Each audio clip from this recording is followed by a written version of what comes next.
have X-linked Alport syndrome. My diagnosis has never been confirmed since I was 9.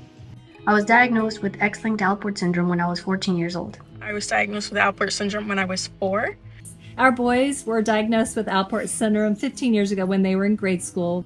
And I was diagnosed with Alport syndrome in my late 20s. My Alport syndrome journey started when I was really young. I was 6 years old at the time. My brother was 7 when we were diagnosed, and my mother was diagnosed with us at the same time. Myself and my oldest son were diagnosed with Alport syndrome just over a year ago. In my mid-30s, my kidney function declined rapidly and my health deteriorated.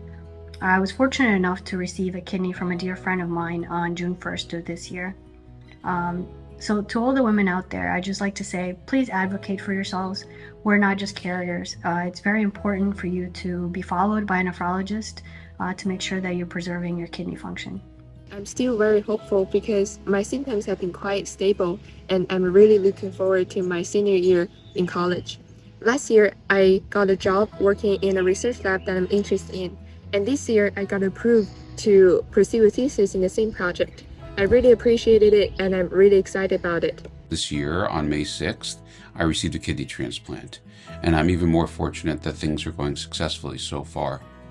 I'm actually really optimistic about the future of treatment and research into Alport syndrome. I think a lot of that is driven by the Alport Syndrome Foundation and its advocacy. I'm one of the Paul Silver Enrichment Award recipients. My goal is to one day become a genetic counselor, and this award is going to help me tremendously with my graduate school application fees. My desire to be a genetic counselor all started with my journey through Alports, and I'm really looking forward and really hopeful moving into this field of genetics, as it's a huge part of the future of medicine. I am now 23 and I'm 3 years post-kidney transplant. I'm also 50% deaf in each ear, and I wear hearing aids. In the last year, my biggest wins have definitely been graduating from college with my bachelor's in nursing, passing my NCLEX and obtaining my RN license, and securing a job on the transplant unit where I was a patient 3 years ago. Unfortunately, around a year ago, our youngest son's kidneys started to decline more rapidly. At that time, I was evaluated to be a living donor for Brett. That process went pretty quickly.